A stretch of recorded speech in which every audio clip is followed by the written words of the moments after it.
my tenure is ended.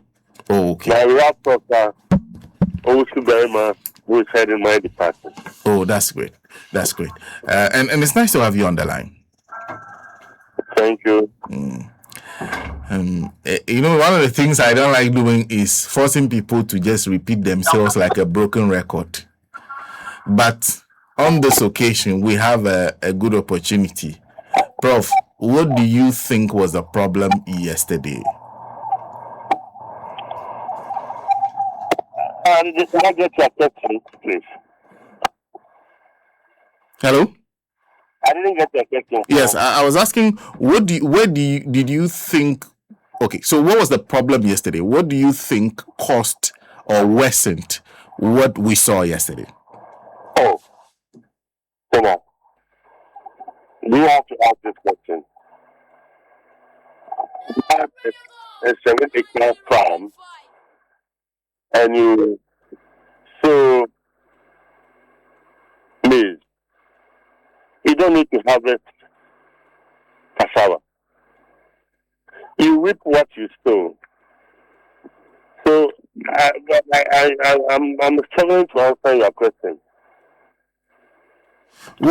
What have we sown? But if I should be biblical today, first let me comment the province of Baku for her submission this morning. If we neglect research and try to think outside the box, we will always have problems. But if I were to be a little bit biblical this morning, when God created the earth, everything was ordered. Nature is exceptionally ordered. So remember when Eve and Adam Nicodemously picked an apple and, as it were, ate. God, because the nature is well ordered, that disorder was detected and reordered. The point I'm saying is that nature is exceptionally ordered. So if we create disorder, nature in its own way will bring us back to order. So what we saw yesterday is nature trying to reorder our disorder. I don't know whether I'm a bit clear. Nature trying to reorder our disorder. Of course. Because, Senna, we've talked about this how many times? We know that wetlands have a reason that nature gave to us. But for one reason or the other, we look on for our compatriots to fill these wetlands and as it were, build. When the time comes where nature wants its own way, it would definitely do what it has done. Remember, until 5 years ago, motorways had never flooded. Today, motorway is one of the most flood-prone geographical locations on Accra urban space. This year, it has moved past motorway to West Hills or Airport Hills or whatever they call it. So I said the last time when I came to your studio, so we should never be comfortable wherever we are. It's a matter of time. If we continue to misbehave, to legislate, I don't want to use the word I wanted to use, then we shouldn't expect anything from what we are experiencing. It's worrying, but that's the gospel truth. We all have a hand in what is happening. Those who watch unconcerned, those who perpetrate the act of killing our wetlands and flood land are all culpable. You and I, who have the voice, and we decide to keep mute over that, have a price to pay.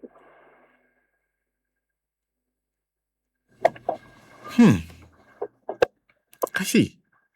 So this is nature giving us, is it a warning? Because you said it's time to reorder what we have. Is it disordered? That is exactly my point.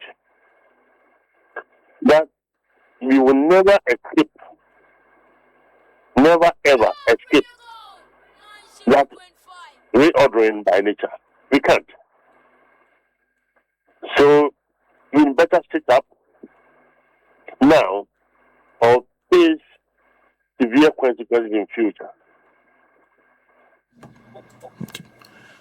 So exactly how have we tempered with nature's order? So what have we done that we need to reverse urgently? I think we all know that three basic reasons.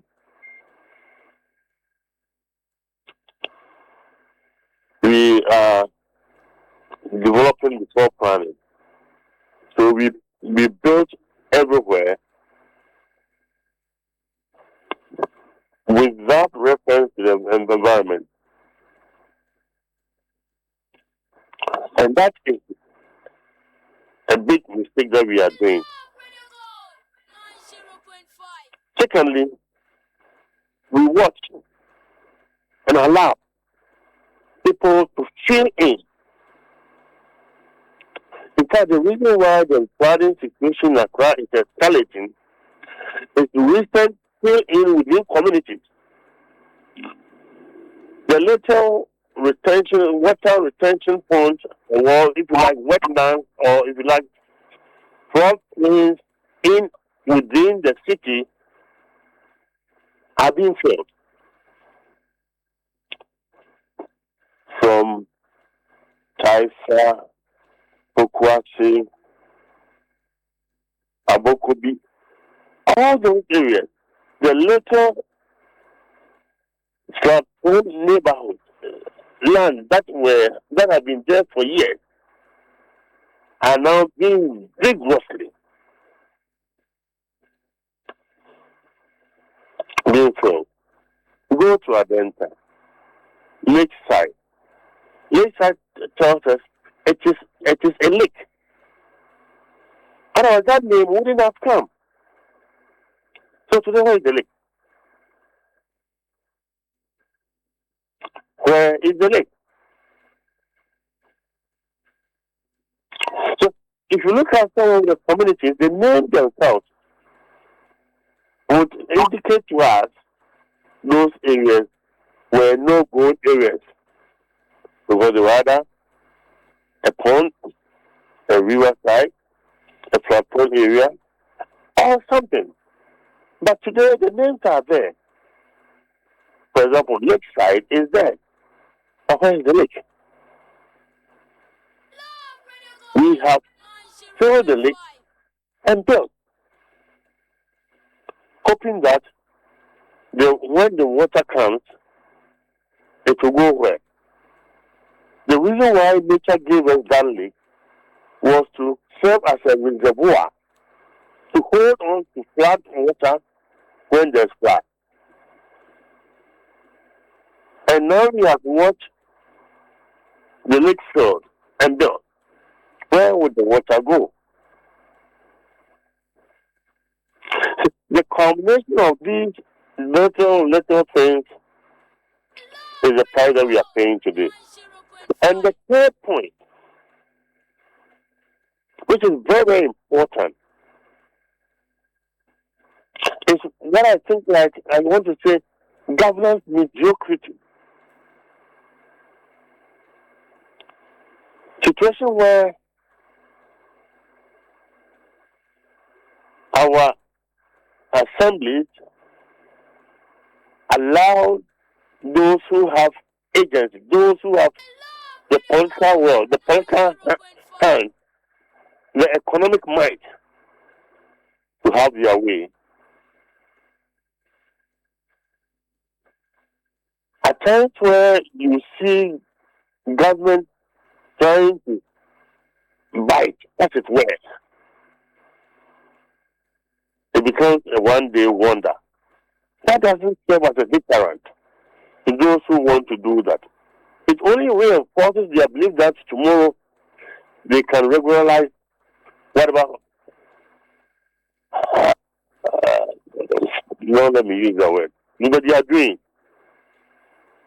But if really we send signal that when it comes to building in wetland areas, building in flood-prone areas, nobody will be spared.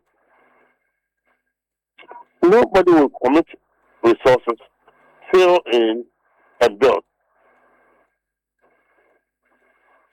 But situation where we allow people to go scot-free for one reason or the other, gives future offenders hope that perhaps when they get a favorable accomplice, they can carry their plans through. That has never helped us. Not today, not yesterday, and it's not going to help us in future. Our authorities should take decisive stand on these things. Otherwise, we are heading towards you. And I realized when the president was talking through these issues, even in his mind, he was thinking through the solutions. He proposed like about 3 or 4 solutions that could be adopted. How do we arrive at this point? And I think that's the main question, because we can all think about, let's re-engineer the city, everything. How do we arrive at the best solution to the problem that we saw? So, in my lecture room, I've told my students, or I've taught them a model that we call the crunch model. Some call it pressure and release model.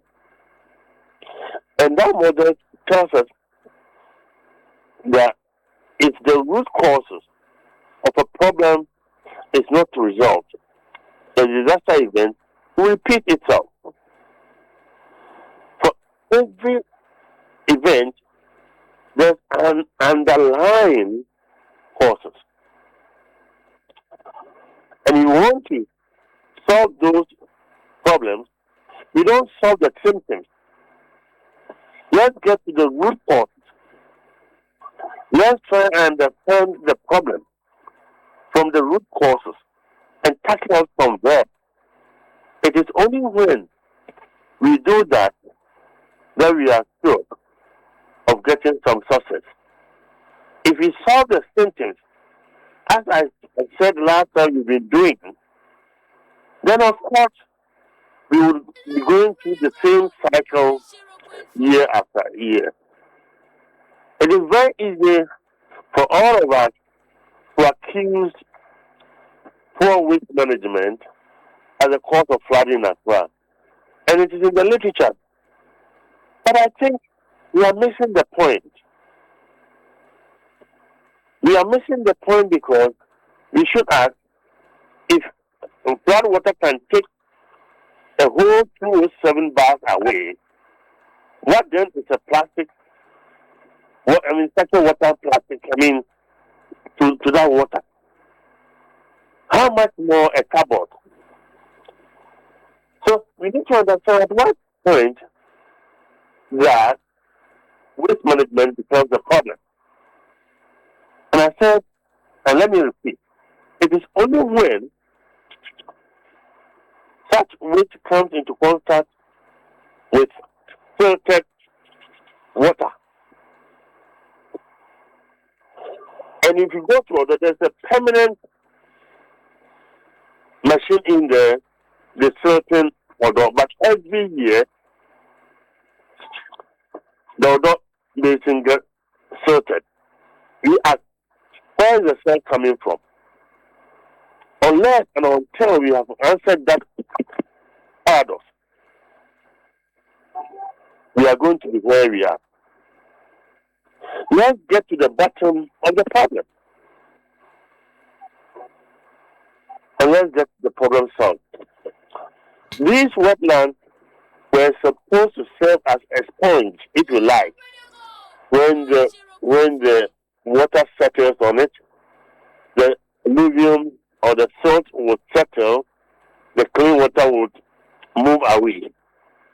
We have consumed these wetlands with joy, and we shall always weep in tears.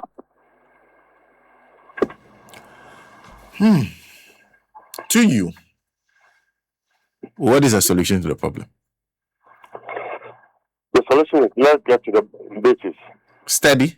Do we conduct a study? Do we do a research? What do we do? We have many studies that have, in fact, I think that I've also said that we have technocrats in the ministry who know what to do best.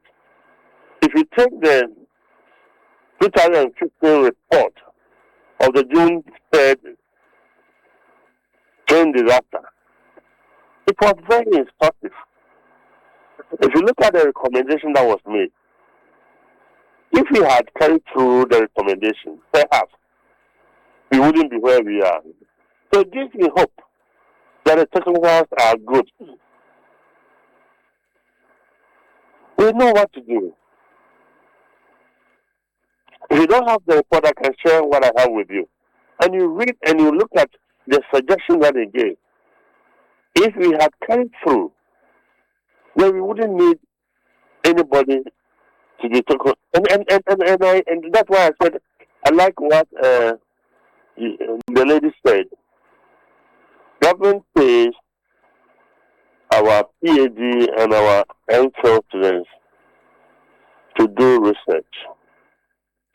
And many have talked about, in fact, one area that has been overflowed is flooding in Accra, in our academic literature.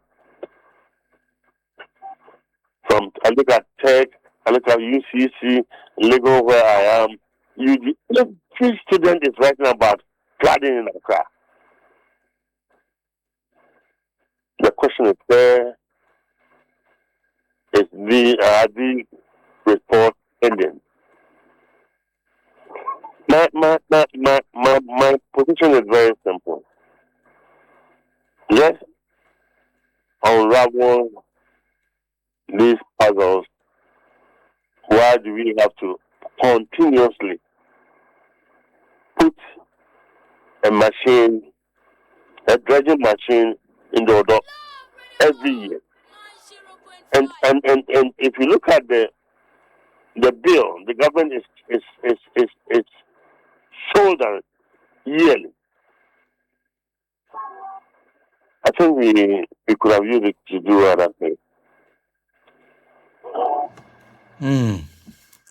I see. You see. The puzzle of constant dredging in Odo, but Odo flooding every time there's more rains and flooding its bank. If we solve that puzzle, we would have solved the problem.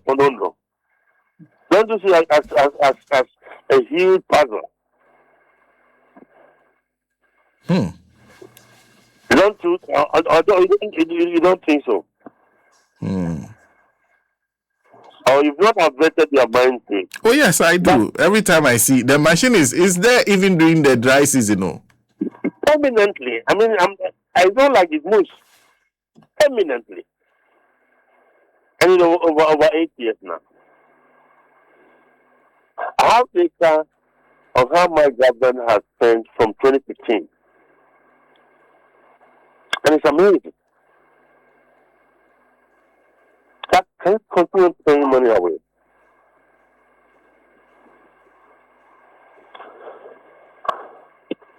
Prof, Thank you. Yes, sir. Thank you very much for speaking to us. You're welcome. Always a pleasure talking to Prof. Professor Martin Oteng Ababio is a professor at the Department of Geography, University of Ghana. Join us on the line. Of course, he's written a very enlightening article on even how all this started, that you have to trace it to the Brie Hills. That place. We are on the mountains. Nowadays, the mountains is the place to be. You know how when people get money, their distinct change. Oh, I've moved to the mountains. I'm now a continent. That means he has got the money. I'm now East Legon. Like our MPs, when you elect them, second term, the guy has moved to East Legon. You see, like that kind of, and we don't think through what that means. Nobody ever thinks through that. He's saying what we are doing, the development we are doing on the hills, and then what we are doing below the hills, at the foot of the hills, what we've done over the years by deciding that this lake has been a lake for too long. Let's fill the lake and build, let's use it for something else. All those things are the consequences of what we saw yesterday. Okay. So we need to go back to the drawing books. That nature is trying to reorder what we have. I don't know whether there's a word called disordered. Disordered. So we should be careful. Heed the warning and act now. I'm waiting to hear from the task force. It's the anti-flooding task force. I'm hoping to hear from them. They were inaugurated in 2025. Let me check. Yes, March 2025. So it's more than a year. I'm waiting to hear from them what they are thinking on this is. What have they been doing and what they found to be the problem and what they propose the solution to be. Because I listened to the president yesterday. There was no clarity from even the president as to what solution, definite solution we can deploy at this time. And I like that about the president, because at the end of the day, he's telling you that this is somebody who is saying, without looking at the problem comprehensively, we cannot just stand on our feet and be saying, clear everybody. No.